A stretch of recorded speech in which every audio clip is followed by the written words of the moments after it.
speakers sa General Conference during our Autumn Council because our focus for this quinquennium is grounded in the Bible and focus on the mission. Iyang giaghag ang tanang kaigsuonan sa tibuok kalibutan nga ang atong pag-alagad kinahanglan pinasikat diha sa Biblia. Then sa diha nga nakaton ka sa Biblia, ang pinaka-focus sa atong ministry is the mission. Amen?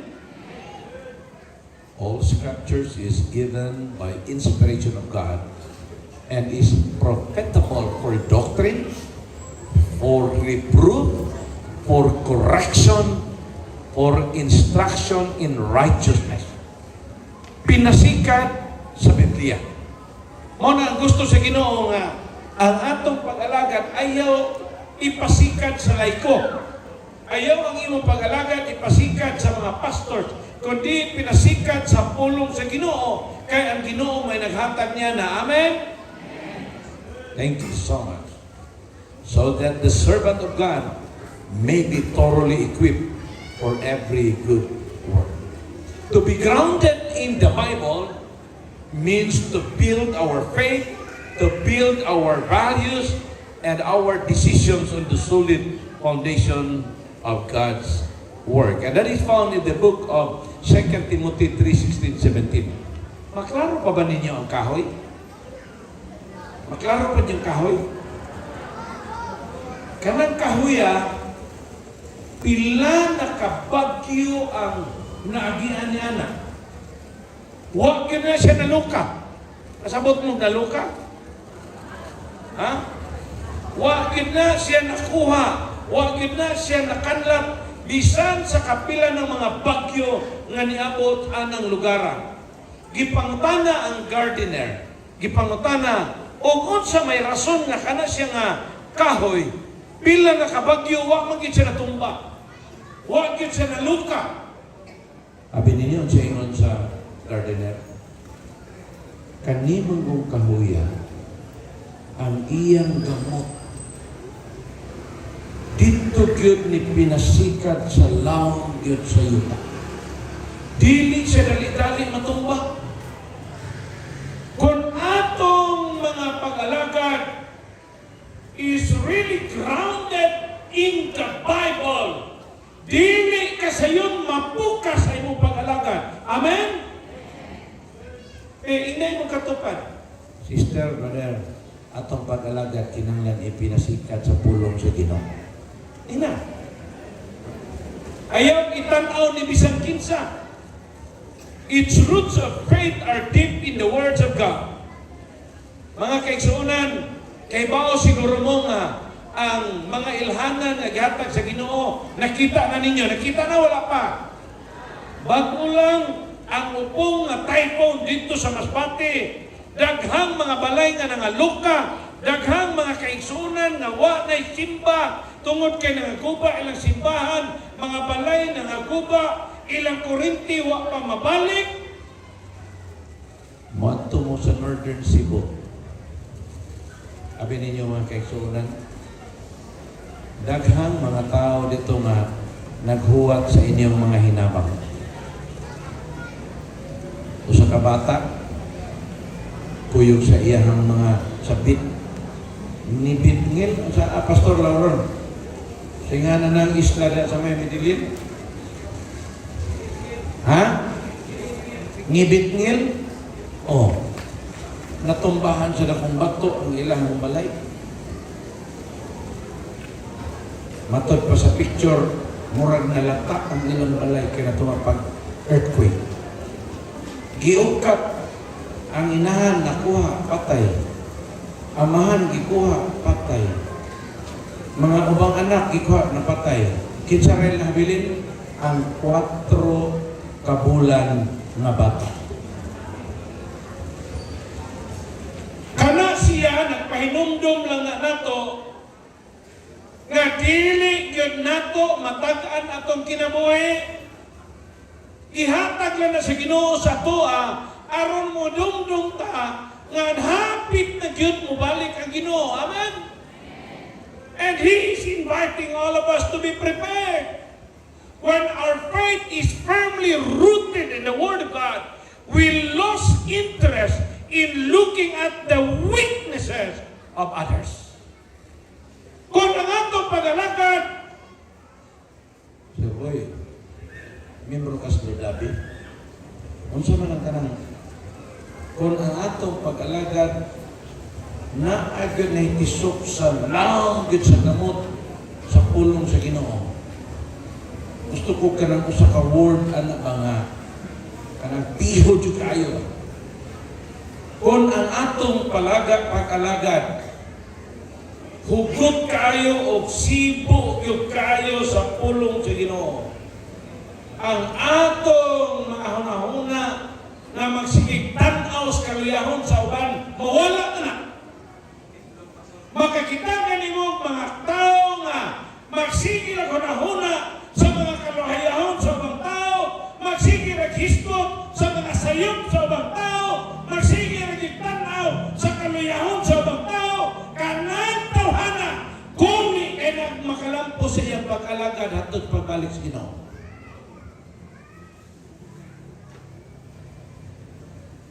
Mga kaigsunan, our faith should really firmly rooted in the Word of God. The harmful results when you constantly looking at the weaknesses of others. You lose peace of mind. You cultivate pride. Yes.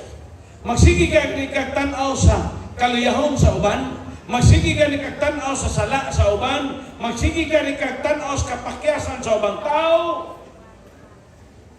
Wa yung kay kalinaw sa imong una-una. Maski matulog, magsige una-una. Maglagot mo ba niya karang iyang kinaiya ba? Tila. Inikmata mo ingay, mangaon. Istorya na po. Kamu ba nakabantay mo? Hindi ko ganahan niya ko. Ang tao nga di niya ganahan, wala pa kahibaw nga di siya ganahan. Nga di siya ganahan mo tagad, kaya mo na ang pangutana, gihilaptan mo ka, wala. Wala. Di nagigit siya ganahan kay nakita niya ang kaluyahon sa katao. You lose peace, you cultivate pride, you damage relationship. Kaya ka ng mga tao siya pananaw sa sayop sa uban, mahiubos mang gibantayan, tinodile. Hiubos. Nganong imo man kung hilabtan, ay, nawa man kahilabti. Kanawa ko na, kanang mga membro bita, may panaway sa mga pastor. Tanawa ko na mga tao masigig panaway anang amot-amot. Wagay amot.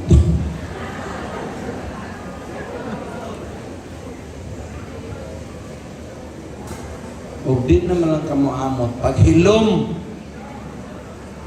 Kaysa di pa kamuamot, manaway pa ka.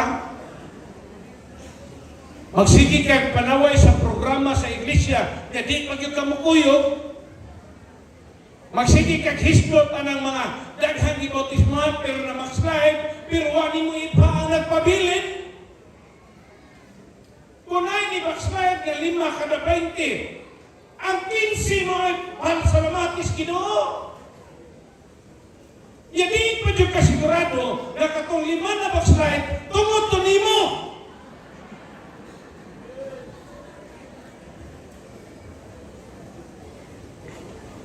You damage relationship. You lose your spiritual growth.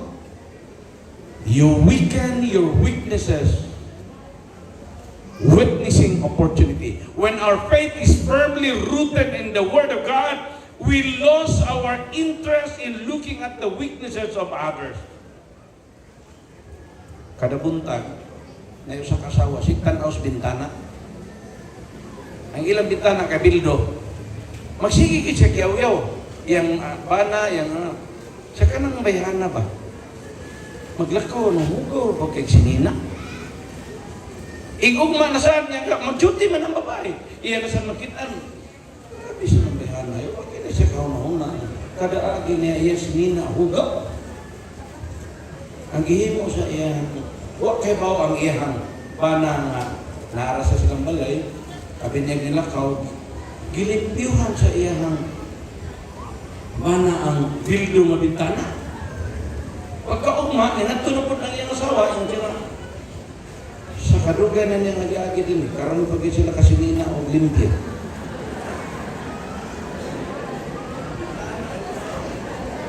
Kung siya ikaw siyang bana, limpyo man ang kadadlaw ang iyahang sinina. Unli lang ang atong bintana hugaw. Mga tao gani nga masigig ka kita sa hugaw sa ubang tao, ang posible ana naa sa iya kasing-kasing ang hugaw. Tinuod dili. Mga tao gani nga magsigil ang panaway sa ubang mga tao na hugaw ilang pag-alagad, hugaw ilang kinabuhi, hugaw ang ilang pagliyok-liyok, susiha kay ang hugaw naa nagikan sa iyang kasing-kasing.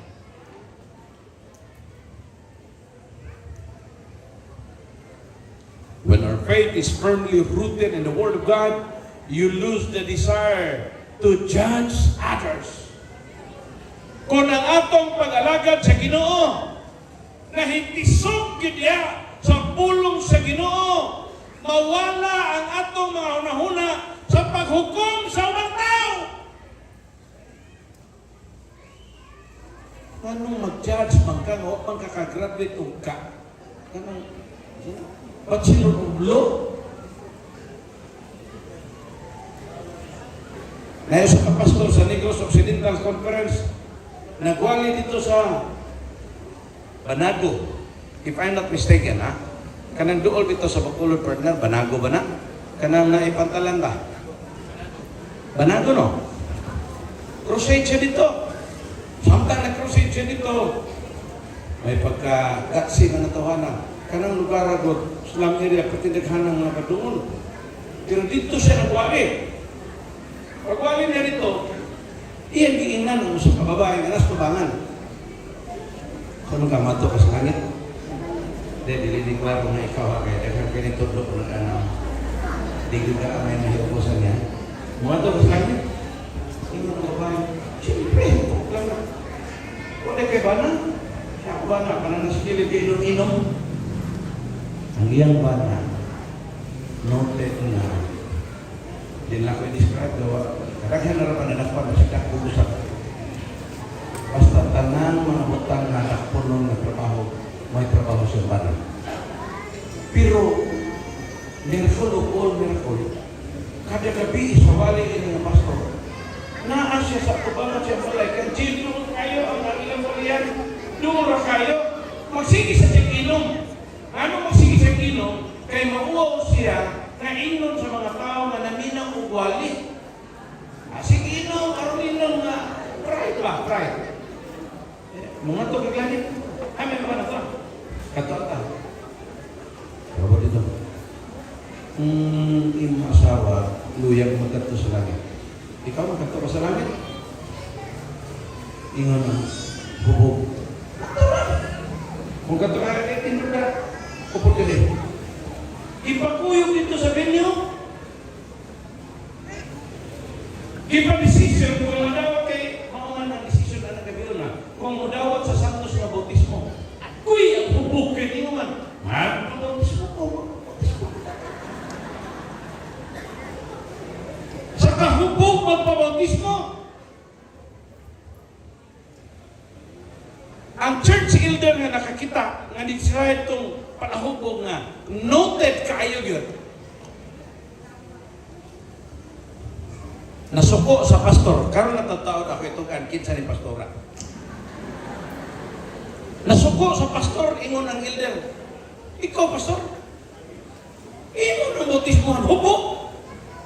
O, saan taon ka? Ingon ang pastor. Sultian di ka, brad.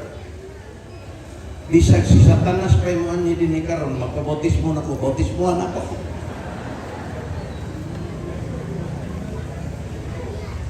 Iya kiti bautismohan. Sa kalagot atong elder nga hinawayon kay atong hubog, nangunbinsi sa mga membro Inana mo say kaning mga himantayon o mga kanang judgmental, mangita man mang-recruit man na. Nya ingon ra bas Mrs. White kanang mga tao nga negativist niya mang-recruit. Tungaon na nila ang tunglo. Bahinon din na nila yung Mrs. White. Kanang nangagda o ang nagsanong-sanong. Nakarecruit sa tulo o upa na magsikik panaway sa pastor. But I would like to tell you, sa ilang pagka-judgmental, i-remind ko sila sa Ginoo. Kung muadto daw mo karon sa Banago, uban na mga nabautismuhan nga dili hubog, kung ay imong adtuon karon nga wa nas pag-alagat. Pero ang hubog na ilang gisigit panaway, church elder na sa iglesia.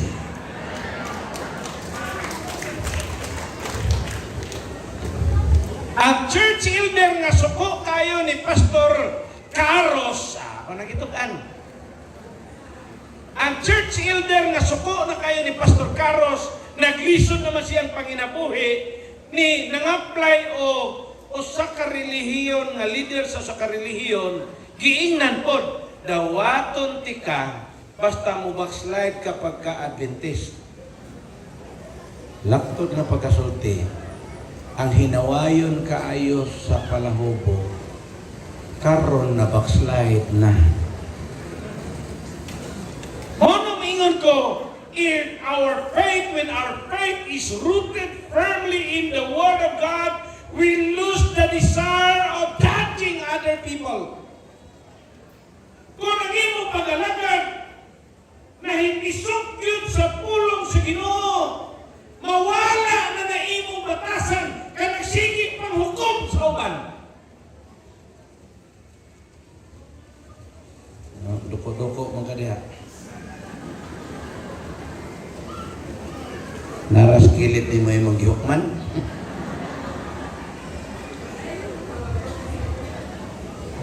Di man na mabackslide, gawa man ako nito lua. Gabaan juga magpaludluod ka na ko, harap dyan ti katudlua. Kung wali ko, anak-anak ra bagay na ikaw. Nade ka diha.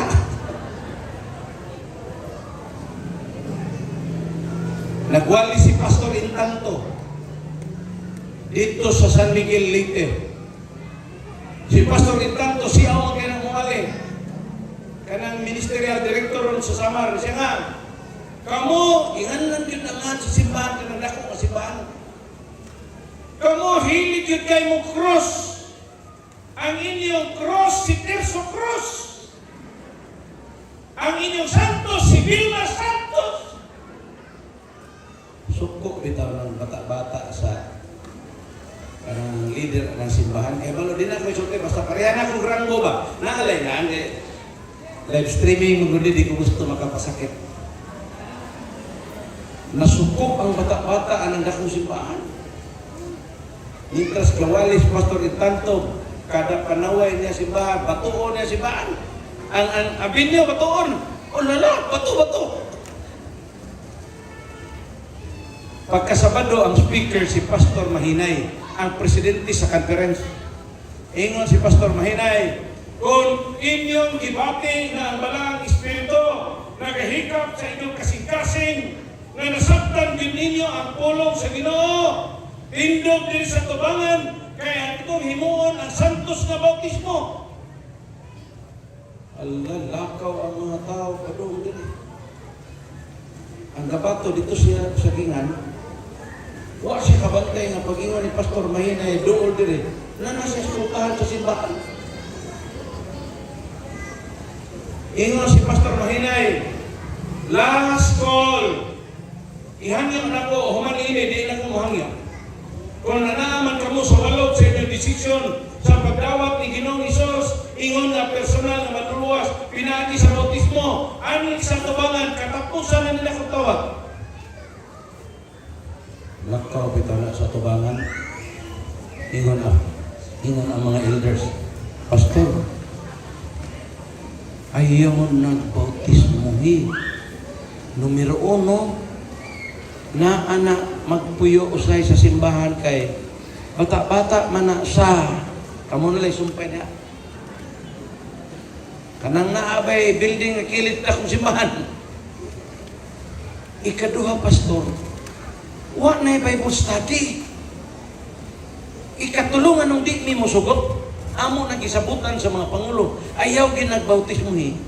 Kay maunay tigbato na to magabi. Pero ingon na pastor, bisan kinsa na magawat sa Ginoo ato ginabautismo. Bahala kung saan na yung desisyon, ang balang espiritu na bahala o ang Ginoo. Gibautismuhan mga kaigsunan. O sutian tamo. Kanang tawhana karon, credential na nga literature evangelist. Kanang tawhana karon, nahimo ng mayor sa San Miguel o presidente sa tanang Adventist professionals sa Tibuok Central Philippine Union Conference in the person of Honorable Mayor Norman Sabdao.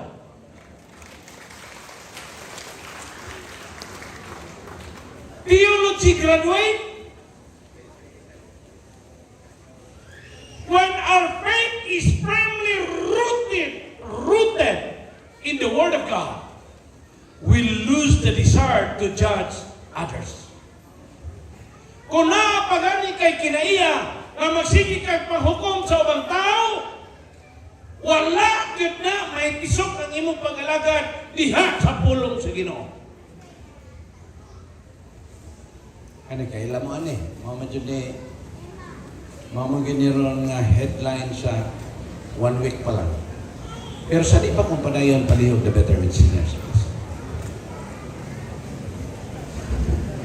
Directly to my second part, focus on the mission. According to Matthew chapter 9 verse 37-38 from the New International Version, Jesus said to his disciples, "The harvest is plentiful, but the workers are few. Ask the Lord of harvest, therefore, to send out workers into his harvest field." They are ripe for harvest. Where are they now? Mauna nga atong Pangulo sa General Conference nag-aghat yun sa tanang mga membros tibuok kalibutan. Tungod kay ang Ginoo hapit ng mangyud mo balik, hiusahan nato ang pagsabwag pa sa maayong balita. Amen. Kung ang imong talento kanta, imong talento pagpanhatag, imong talento pag-ampo, imong talento panday, bisan unsang nga talento nga naa nimo itabang alang sa buluhaton sa Ginoo. Amen. Pero kung ang imong talento sige panaway, ayaw lang tao ay. Kaya makaluya na sa ubang tao.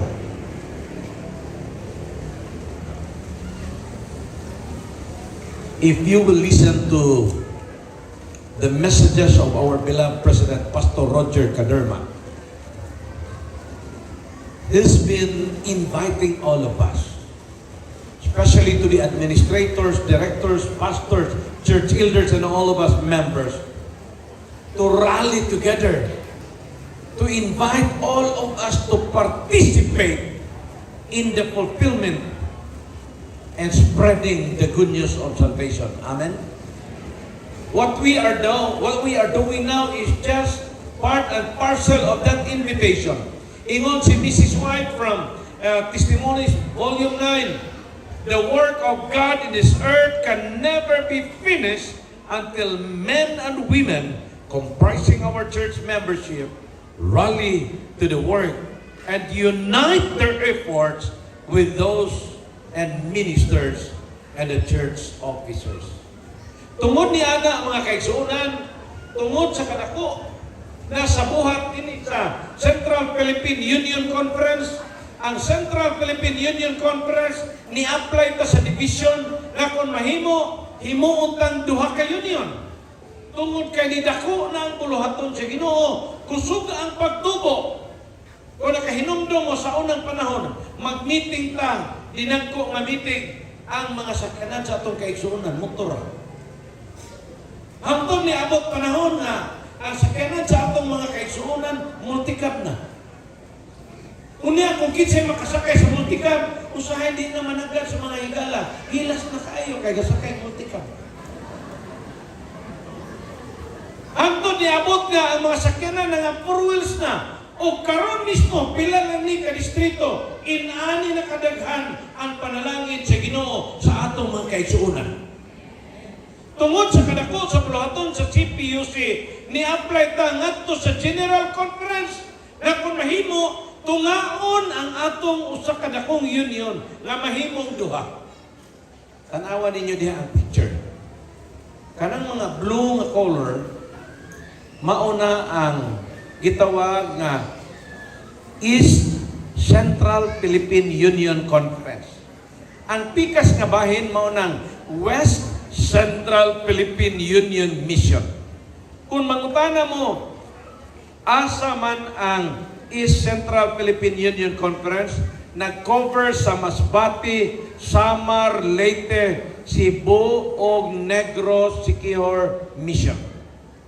Kanang upat, mauna ang gitawag East Central Philippine Union Conference. Asa man ang West Central Philippine Union Mission.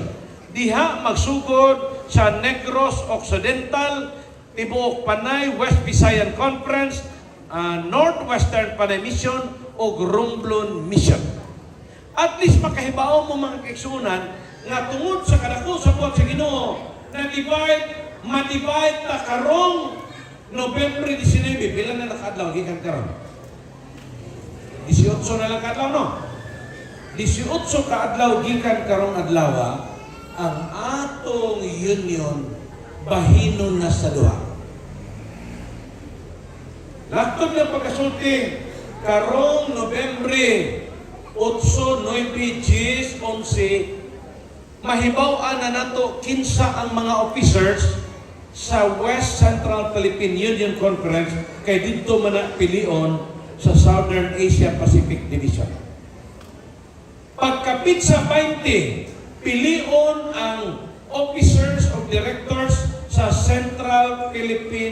East Central Philippine Union Conference diha sa Visayan Academy. Pagkapit sa 22, Bernes, pilion ang mga directors sa West Central Philippine Union Mission. Kinsa ba'y delegado ninyo din sa CPUC constituency? Napili nga na din niron? Ikaw, Pastor Goma? Pastor Goma, kinsa pa lang diha? Pastor Lindio, Engineer Noy, kinsa pa mga... So, gihangyo mo kung mahimo maabot mo sa Miyerkules sa hapon. Kay mauna ang pinaka-opening program na to mga kaigsuonan. So, tungod ni ana mga kaigsuonan, kung isulti ninyo, nga ang Central Philippine Union Conference mabahin na sa duha. Tungod kay ang buhat sa Ginoo nagadako, nga nagakusog. So, kung mangutana mo, pila ka conferences, pila ka missions, ang East Central Philippine Union Conference adunay duha ka conferences, maunang Central Visayan Conference, East Visayan Conference, o duha ka mission, Samar Mission o Negros Oriental Siquijor Mission. Mangutana mo pila ka mission o pila ka conference sa West Central Philippine Union Mission, aduna po'y duha ka conference. Negros Occidental Conference, West Visayan Conference. Aduna po'y duha ka mission, Northwestern Panay Mission o Romblon Mission. Mangutana mo pila ka institusyon ang West Central Philippine Union Mission, adunay duha ka institusyon, CPAC o Bacolod Adventist Medical Center. Ang pikas po na conference adunay Miller Hospital or Adventist Hospital Cebu o Adventist Hospital Calbayo. Now I will proceed directly to the conclusion. This would be the proposed building for the West Central Philippine Union Mission. nga anha mahimutang sa bungko pututan. Kung nakaadto mo og Adventist Academy Iloilo, at bang diha naidako diha nga kahumayan, diha ibutang ang West Central Philippine Union Mission. Ang East Central Philippine Union Conference mao ra gyapon, mao sa di ang proposal nga mahimo nga forma. You know, akong pasalamatan gyud si Pastor Caleb Makirang, si Ma'am Jerly Maata Albaw ug ang tanang sekretaris, sila gyud ang naghago sa pagpreparar niini. My dear friends, because of our collaborative, our united effort in evangelism, ang Southern Asia Pacific Division recognizes CPUC as the third in evangelism in 2024, not 25. Because of your contribution, it is very historical to Negros Oriental Secular Mission. Last year is your highest number in baptism. Palakpakan ng Ginoo. Nanong may nana na tungod kay atong nakita nga ang tanan kaigsuunan karong panahona, maskin ang atong ASI AdPro, ang ilang mga kwarta, ilang mga negosyo sa una, nga dili nila biyaan tungod kay gusto pagit sila manapi o mayo, karon sortihan ta mo, ginabiyaan nila ilang mga negosyo, pero nag-ingon sila, ang Ginoo nagpadayon diyan ko panalangin nila.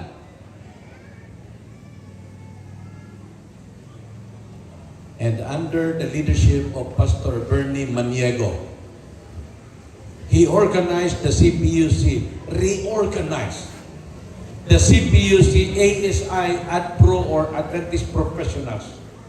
And during our convention in Phuket, Thailand, it was recognized by the Southern Asia Pacific Division that Central Philippine Union Conference ASI AdPro mao'y number 1 in evangelism for 2 years, 2024 and 2025. Daghang salamat sa mga membro sa ASI, sa NSM, ug AdPro, kasi presidente na ito rin, Engineer Naway. Junjun Inquilino. Si Junjun karon Inquilino. Junjun Inquilino, wala. Kasi presidente sa ASI na siya, sa AdPro. Marang nalipat siguro ta. So ako lang gikaingon, pasalamat ta sa Ginoo nga ang atong tanang kaigsuonan karon gibati na gid nila ang kaakuhan sa pagsalmot sa pagwali sa mayong balita. So in conclusion, God is inviting all of us. He wants us all to be prepared for His soon coming. And our President of the General Conference, Pastor Elder Kohler and Pastor Roger Caderma, they are sincerely inviting all of us to participate in the fulfillment of the mission of the church because Christ is coming very soon. Amen? And I hope and pray when Jesus comes, all of us will be meeting with Jesus for eternity in that heavenly home. May God bless us all this morning.